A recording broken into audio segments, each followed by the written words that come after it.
초고령화 사회 100세 시대, 기대 수명이 증가하면서 현대인에게 가장 중요한 것 중 하나가 바로 튼튼한 치아입니다. 수십 년간 써온 치아는 약해질 수밖에 없고, 이렇게 치아가 제 기능을 하지 못하면 임플란트를 해야 되는데요. 임플란트를 건강하게 오래 사용하고 싶다면 임플란트 치료 후 주의사항을 잘 숙지하고 지키는 게 중요합니다.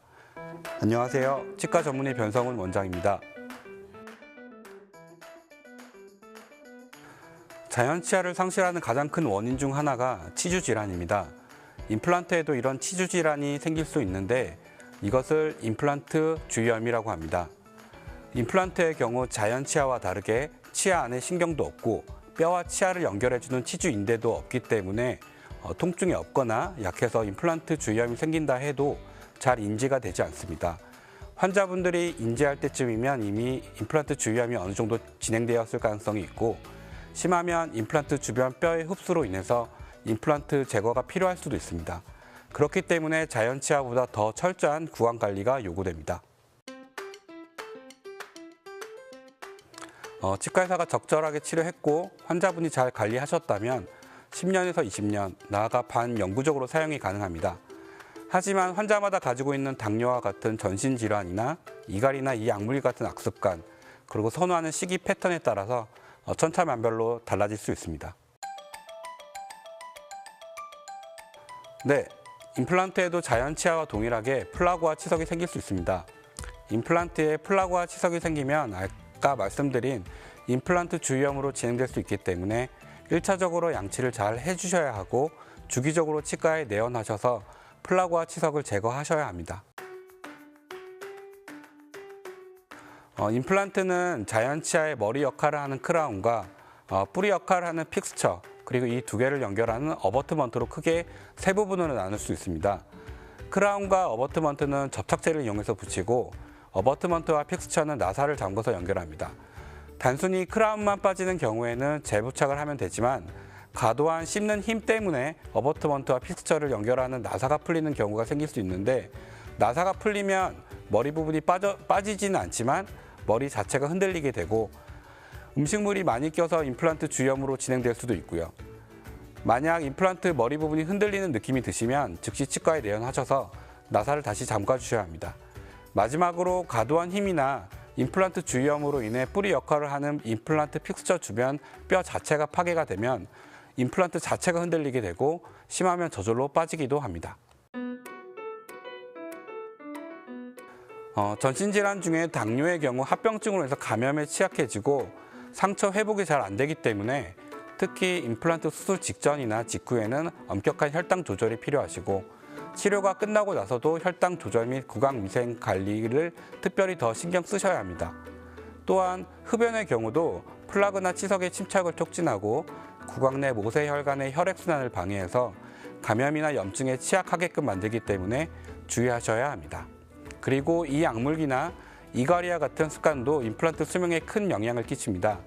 자연 치아의 경우 뼈와 치아는 치주인대로 연결되어 있어서 어느 정도 정상적인 흔들림이 존재하는데, 임플란트는 이런 치주인대가 없이 뼈와 직접적으로 단단히 결합되어 있습니다.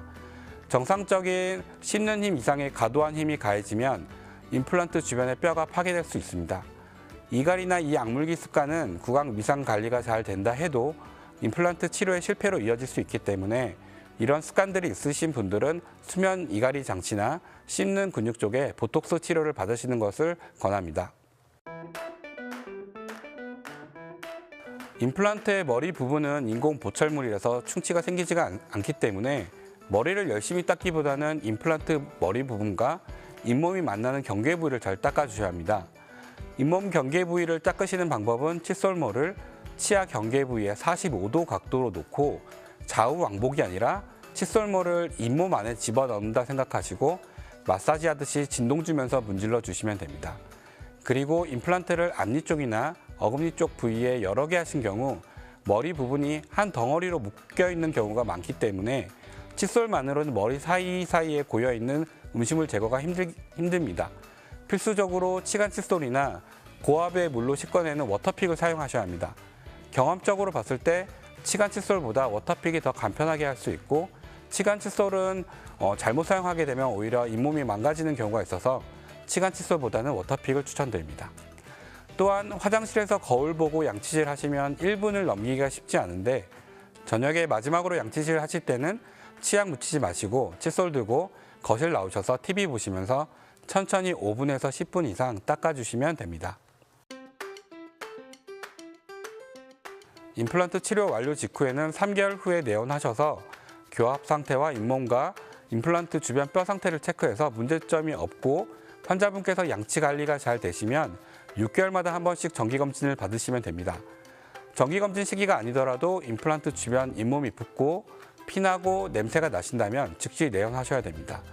임플란트 주염이 오시더라도 초기에 적절한 처치가 이루어진다면 진행을 멈추게 할 수 있지만 중증으로 진행되시면 재수술 가능성이 높아집니다. 임플란트 치료 시 부철물을 부착했다고 해서 모든 치료가 다 끝난 것이 아닙니다. 이젠 새로운 관리의 시작입니다. 치과에서만 치료를 하는 것이 아니라 집에서 양치하는 것도 하나의 치료라고 생각하시고 열심히 해주셔야 합니다. 또한 양치 관리뿐만 아니라 임플란트에 과도한 힘이 가해지지 않게 하는 것이 중요합니다. 단단하고 질긴 음식을 자주 드신다면 줄이시거나 피하셔야 하고 이갈이나 이 악물기가 있으시면 수면 이갈이 장치나 보톡스 주사 맞는 것을 고려하셔야 합니다.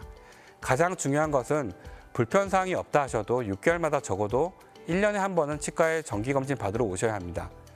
마지막으로 임플란트 치료를 이미 받으신 분이나 받으실 예정인 환자분들께 드리고 싶은 말씀은 성공적인 임플란트 치료의 결과는 치과의사 혼자 만드는 것이 아니라 환자와 같이 만드는 것으로 앞에서 말씀드린 주의사항을 잘 숙지하고 지키려고 노력하셔야 합니다.